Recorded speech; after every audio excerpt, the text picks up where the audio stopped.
Good morning. This is the first of the series showcasing how an artist's work inspired a short story.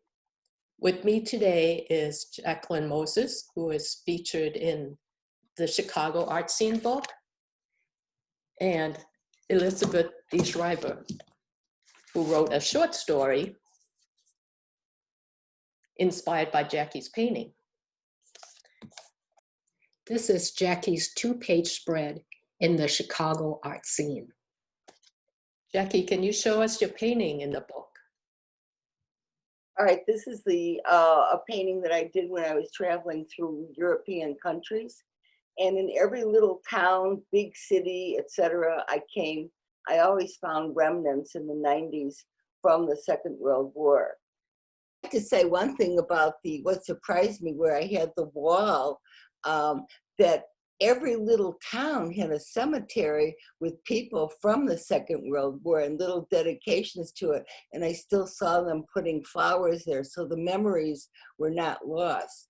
And then you call about the throes of progress, as you see how psychologically these wars are going to have effects on people, as they all do. So, Beth, with 90 images to choose from, how come you selected Jackie's painting for your short story?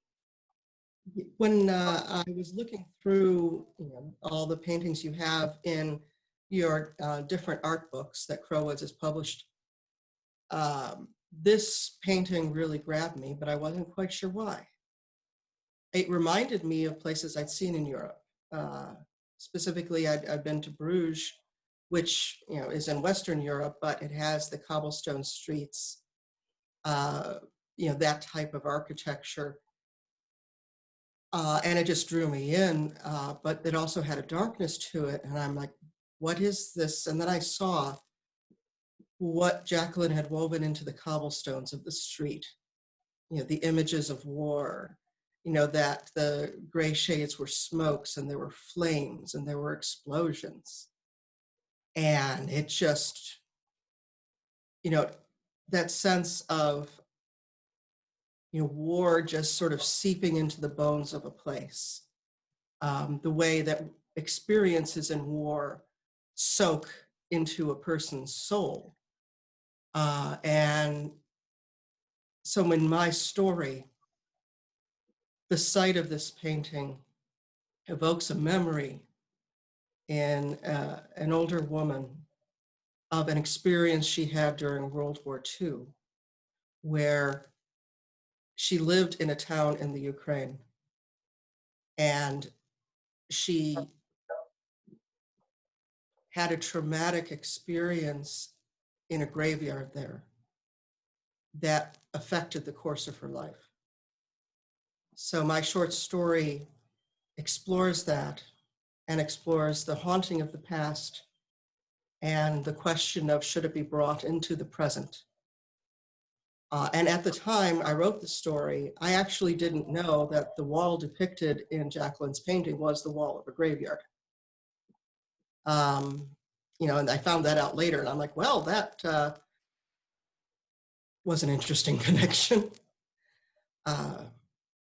My story is also built around a very sort of unique experience in the Ukraine of how certain men in the forced labor camps dug up pieces of the Torah that had been decommissioned essentially and buried in sacred ground to smuggle back into the camp to lift people's spirits. And this is Madeline stumbles across the men in this secret activity and was caught by them. And that experience has haunted her and shaped her, as her father was one of the people who ran the camp. Jacqueline, would you like to show more of your artwork?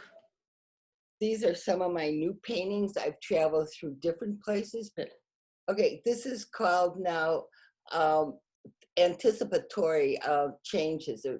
In other words, these are changes that whether we want to or not, transitions, things are going to happen. So I wanted to go for the last 30 years to Marfa, and I never got there because it's like hundreds of miles away from everywhere. But finally, this past fall, I went to Marfa, and I went on to El Paso then, and I saw the security guards just because of all the stuff that's happening. I wanted to see them. So I saw the police on the other side. But then the reason I put these robotic things is I went into the sheriff's museum, and they had these statues there, and they said they were very proud to say that these were going to be most of the security guards by 2030. So this is what it's going to be. So, you know, I was thinking of Amazon too, has all these robotics. Well, we're going to see them, I think, around all over. And the painting that I have in the back is from a new series that I did, another trip with my brother recently. These are from, I'm doing them now. They're from southern towns. Now, some of the towns are happier, and I'm taking everything that's in that painting is from Evansville. But I have other towns that are much more depressed. In fact, and this is all before the virus, I don't know how they're going to look like. Some of these towns were like Clarksdale, Cairo. It was just amazing how down and out they were. And I just couldn't believe it. Hardly any people in some of these towns, but just kind of walking around, wandering around. And we kind of went along the Mississippi Delta. And I was surprised to see how conservative some of these towns are, because I was looking, my whole bent was going to be on street art. Some of these towns didn't allow you to have any street art.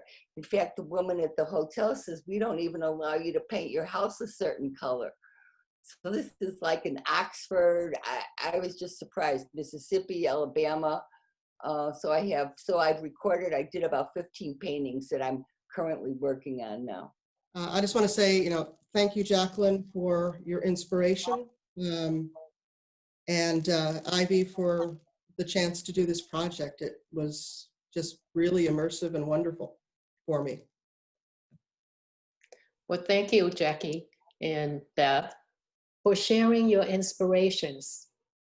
Also, thank you for joining us. Please stay tuned for more segments on short stories inspired by art.